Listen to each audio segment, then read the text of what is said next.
И в грузинском руководстве, если серьезно говорить, да, мы видим определенно прагматичная позиция сегодня, учитывая, да, вот, ну, и руководители Грузии, я имею в виду официальные, вот, они практически плюс-минус ровесники наши с Бадрой Зурабовичем, да, вот, как бы. И наши дети ровесники, скорее всего, да.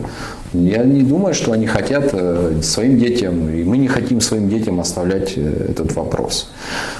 Поэтому, если нас слышат, как бы слышат, я бы хотел, чтобы мы к чему-то пришли в конце концов. Иначе, надо понимать, я думаю, что там в Грузии полно очень образованных, умных людей.